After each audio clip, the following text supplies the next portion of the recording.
Soalnya, teman-temannya pada ngompor-ngomporin gitu, "Kok mukanya anaknya kayak bule?" gitu. Mungkin pemirsa lupa jika hingga kini kejelasan status perceraian antara Bopak Castello dengan istri pertamanya Putri Mayang-Sari belum juga menemui titik terang hingga saat ini. Sebagaimana yang sering mencuat di berbagai pemberitaan beberapa hari terakhir, jika komedian yang identik dengan rambut cepaknya itu kembali melayangkan permintaan gugatan cerai istri pertamanya pada bulan April yang lalu. Seperti yang diketahui jika sebelumnya di tahun 2014 silam Bopak juga pernah melayangkan gugatan cerai kepada Putri Mayang-Sari, namun gugatan itu harus dicabut lantaran Bopak yang tiba-tiba menghilang tanpa jejak begitu saja. Kisruh rumah tangganya pun semakin berkepanjangan, terlebih kini pria yang berusia 51 tahun ini nyatanya ingin menceraikan istri pertamanya lagi dengan turut menuntut tes DNA terkait status anaknya. Bopak disebut-sebut tak mengakui anak yang dilahirkan putri tersebut lantaran dirinya merasa jika bocah berusia 8 tahun itu mirip dengan anak bule. Sontak saja pengajuan itu pun agaknya membuat Putri terheran-heran dengan Bopak yang justru meragukan buah cintanya.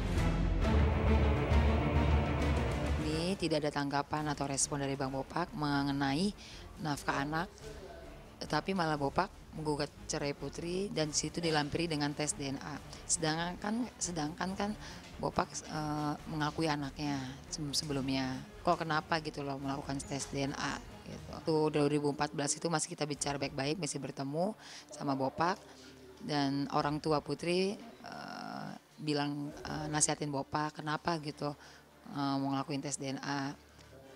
Bopak sendiri bilang katanya biar masyarakat tahu kalau ini memang anaknya Bopak. Soalnya teman-temannya pada ngompor-ngomporin itu, "Kok mukanya anaknya kayak bule?" gitu.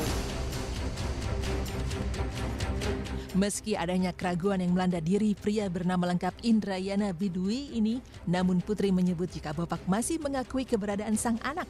Putri juga menyebutkan jika komedian kelahiran Jakarta itu hanya ingin meyakinkan jika anak yang bernama Faza tersebut memang benar adalah anaknya.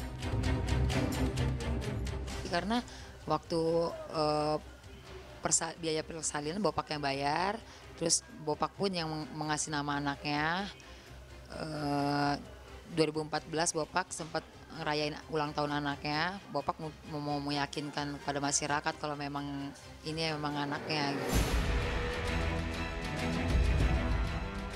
Usut punya usut, rasa keraguan itu nyatanya tak datang begitu saja. Ya, Putri pun menyebut jika keraguan yang dilanda sang suaminya itu nyatanya berawal dari cibiran teman-teman terdekatnya yang mengungkapkan jika sang anak tak mirip dengannya.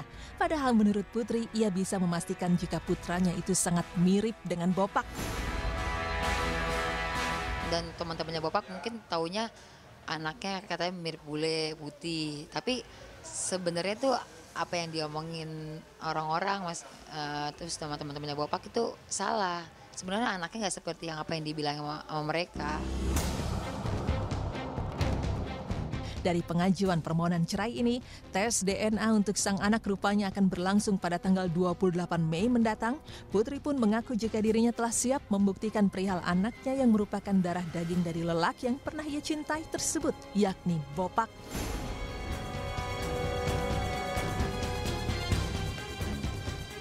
Sebelumnya sempat dikabarkan jika Putri membongkar aib buruk pada diri Bopak sebagai suami, ia menyebut jika dirinya sempat dijanjikan akan diberikan nafkah sebesar 7 juta rupiah per bulan. Namun sayang Bopak justru menghilang begitu saja. Atas hal ini Putri pun akhirnya angkat bicara lantaran merasa harus membongkar aib rumah tangganya ke publik. Tahun 2014 Bopak sempat gugat Putri cerai. Terus di situ kita sepakat untuk ngurus anak sama-sama. Kita nggak merebutkan anak di tangan siapa. Kita intinya Bopak katanya sih mau bertanggung jawab pada anaknya, memberi nafkah anaknya per bulan. Dan waktu itu nominalnya 7 juta sebulan di pengadilan. Dan Bopak di situ mengiyakan. Meski harus merasakan dikecewakan oleh orang terkasih, namun Putri nyatanya berharap jika Bopak nantinya bersedia untuk bertemu dengan anaknya itu. Selama 5 bulan aja Bopak ngasih nafkah dan selanjutnya Bopak menghilang gitu aja sampai sekarang. Minta nafkah anaknya aja, bukan buat aku kok, buat anaknya aja. Itu aja. Aku nggak minta nominalnya berapa, nggak diharuskan sekian enggak, yang penting walaupun berapa lembar pun, yang penting Bapak kan tanggung jawabnya. Sama sekali anaknya nggak dihubungin, nggak ditengok, nggak diberi nafkah selama 5 tahun ini, ya menghilang gitu aja.